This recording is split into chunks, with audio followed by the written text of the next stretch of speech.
Well, good day, ladies and gentlemen. Welcome to Cape Town. Hope you guys are doing well. Today I would like to introduce you to a model of which I have a relationship. I used to drive one of those. They're wonderful, wonderful vehicles. The Citroen 2 Chevaux, or 2CV as we know it. Beautiful car. It was did wonderful things, went through deserts and through the whole of Africa, drove to Iran, did crazy stuff people did with that. And that was really quite something. It was quite an icon, and by the time this particular version, which was called the Charleston version of the 2 Chevaux, came out, it was well already an icon, which that just elevated it even higher.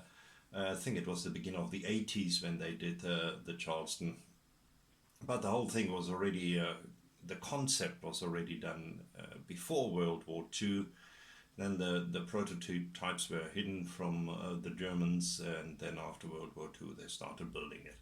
This particular one was already the upgraded version. It had a 600 cubic centimeter engine, it had 29 horsepower, it had 42 Newton meters of torque, it had a 4-speed transmission, it was a pretty front engine, front wheel drive, and it had a curb weight of 560 kilograms or 1235 pounds. So despite its lightness, and despite the funny noise it made, this two-cylinder engine actually moved it along all right. Yeah, and obviously you couldn't win any races with that, or some people tried. It was a very nice car, still is and still revered by many, and it just didn't die. Now, what I want to do, I'm sorry, my kitty cat, we cannot have this engine now. I've tried to, it was one of the first models I tried to build, and I actually built the yellow one, which is the follow-up model of this. I think this edition is from 2011. The green one was 2015. It was called the Zause Ente, but that was an entire catastrophe. I mean, I really made a hash out of that one, like completely. So that is gone. But then I love it so much, I just had to buy myself another one. So last time I was in Germany, I got myself another one. And let's have a quick look what is in the box. Now, there obviously is the typical Revell instruction sheet. It's all in grey or black and white. You see, as in typical Revell Germany manner, the parts or the sprues are laid out like this, so you can see if you have all the parts, and actually it's quite a few parts, and I actually didn't even look, but it must be, I don't know if it says how many, sometimes does, it sometimes doesn't, 126 parts. Right, so that'll keep you going for a little while, so there you go. Then obviously the usual stuff, you know, build the engine, have the different steps, so that looks all very standard Revell. Here you go, yeah, it all looks vaguely familiar. Some things actually do come back, and some of the parts are very small, and you need to be careful that you don't break them. And so it gives you all the steps how to build them, and then obviously the final result over here. You see that the registration says Enter. That is German, means duck, and in Germany they were called Ente because it is the ugly duck. It isn't really ugly, it's beautiful. Anyway, here you go. This would be the instruction sheet. And while we are with paper, let's have a look at the decals.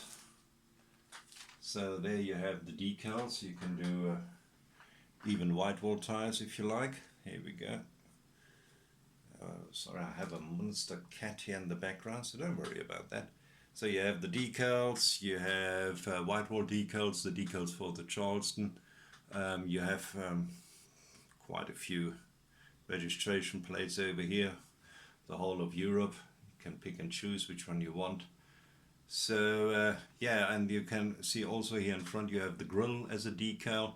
So there's quite some interesting stuff over here which you can or cannot use, which is entirely up to you. What is also in here is that you have a bit of a grid right over here. Here you are. Let me show you this. I'm not sure if you can see this. Let's put this behind it, then you can see probably better. Here you go. Now that is a grid which is for the grill, so you can put that behind the grill. It looks very nice over there. Never got that far with the other duck because the paint shop I did on it was such a catastrophe. It was also my time when I started spray painting, and that just didn't work out very well at all. Then let's have a look at the enormous tires. Here you are. Well, they're obviously not enormous, they're quite small, quite thin, but that's all they needed. They're nice and cheap as well. If I remember correctly, they were 14-inch or 13-inch even, and 125s, I think, which is even smaller than the Beetle. But I also do remember, and that was a famous anecdote when I was young, is that people tried to throw this car over, and despite its rather soft suspension, nobody managed to actually roll it. Till some guy came to the clever idea to try it in reverse, and that apparently worked, and they rolled over the car. Right, then let's have a look at the glass right over here. Here you go. Well, that looks pretty good. Just put my finger behind it. You can also put a cat behind it if you want to. You can see that's actually pretty cool. Here you go. All right. That actually looks all very, very nice. It also looks clear and clean. And it's actually how I remember it. You have two different grills over here. Here you go. Right over there and there. Reason you have two different grills is because you can build different versions depending if you go for the, you know, actually in the 70s they were finished building this one, and then they made these special models like the Charleston. And then the more modern grill is the one with the more slits in there, and the earlier model would be that one over there. Right, so this would be the glass. There we go. Then let's have a look at the chrome. It wasn't overladen with chrome, it was a simple, cheap car. That's what it was made for. So you can see the chrome once again over there. You can see the hubcaps, very simple down here. You can also see the mirrors and wipers. It has extra wipers, which is very nice. It has these two mirrors, which was quite some luxury. I remember mine had only one, I believe. The lights over here, light buckets. So that's all very sweet, and it's really more than enough for the deux chevaux. Didn't have more. Not even quite sure it had that much. Right, but that brings us to the grey plastic, so let's have a look at it. Here we go. Here you have the wheels over here, which are quite distinctive. Everybody, if you see a wheel, and if you've ever seen a deux chevaux, you will recognize these immediately. These are the wheels, so these are obviously the wheels, the backside of the wheels. Now looking at the plastic itself, it really looks that as if it doesn't have any flash whatsoever. And it actually, I believe in 2011 they made an entire new mold for this particular kit. Now here you see the enormous two-cylinder engine and other parts which are over here. Engine parts, here we go. Very, very nice. Just put my hand here behind so you can see properly. You can see the firewall over here is parts of the suspension, which was very simple, let's be honest. Here obviously the engine, there are some of the small parts I was talking about right over there. You really need to be careful to get this nicely worked and cut out. Right over there, and suspension parts. But let's have a look at the flash for a minute. There is nearly none. There is obviously a little bit of cleaning up to do. See the exhaust here at the bottom.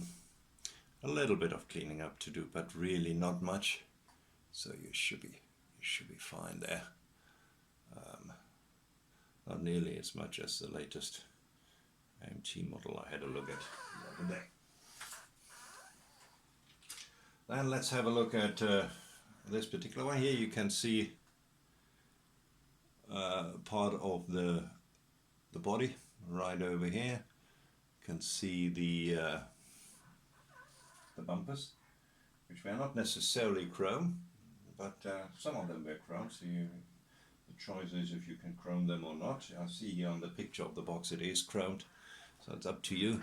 See the chassis with some interesting suspension parts. It was a central, as you can see, it was really interesting. It had a central suspension in the middle, and that's where everything fed from. It was linked to that.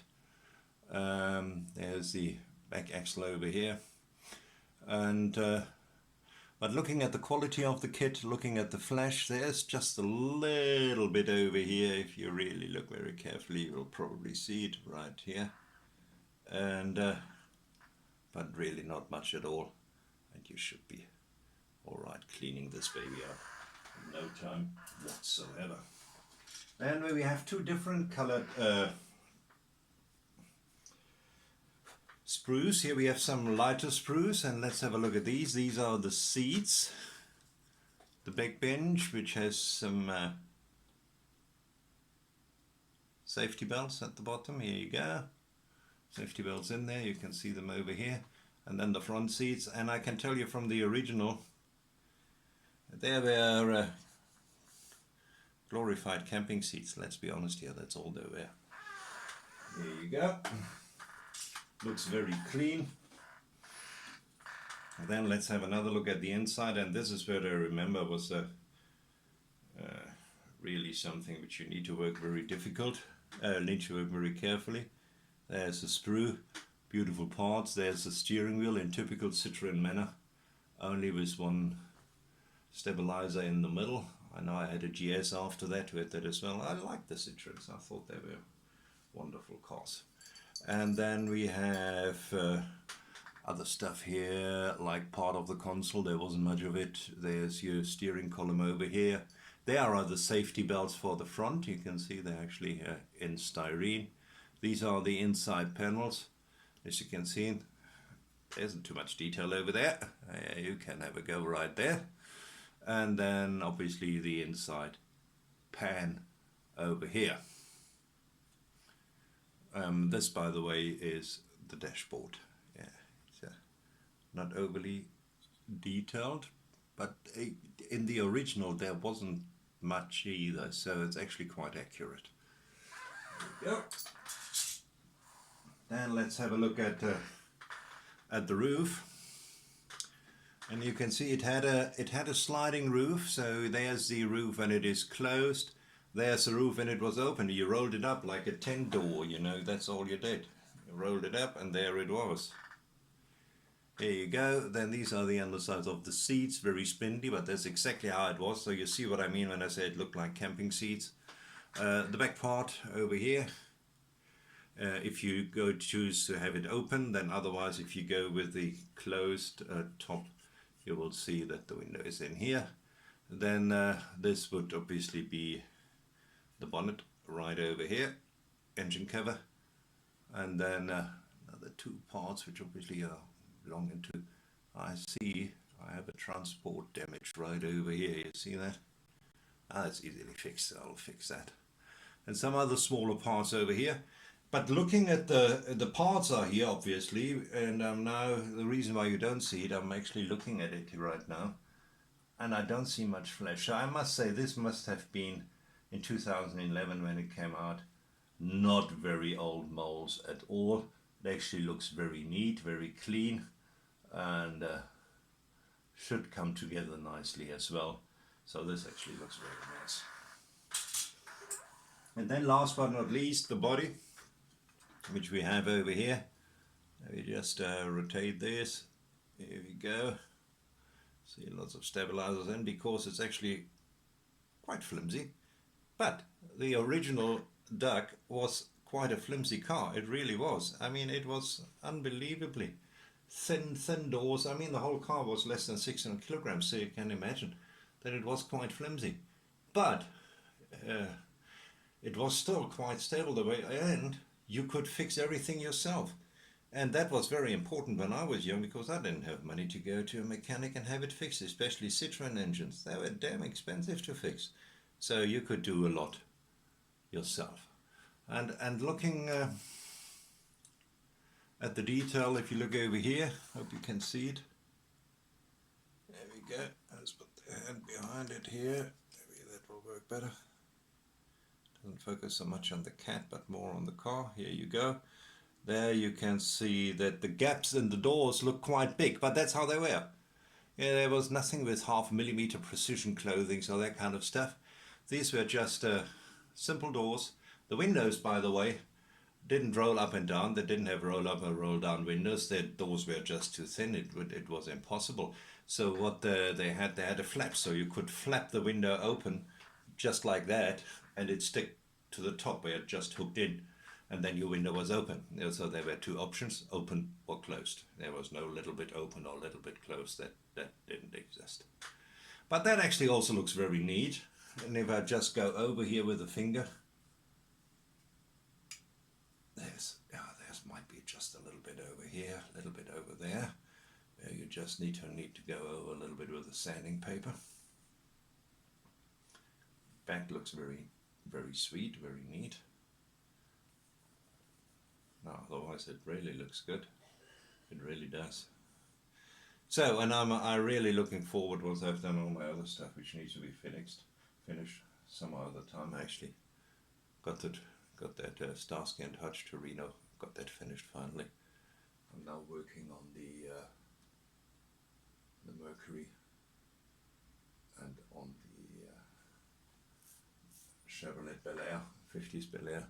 So these are the other two which needs to be finished, and then I might attack this one. Well, by then I'll probably have changed my mind 15 times. But anyway, here it is. It is a Citroen 2 chevaux, or 2CV as we call it.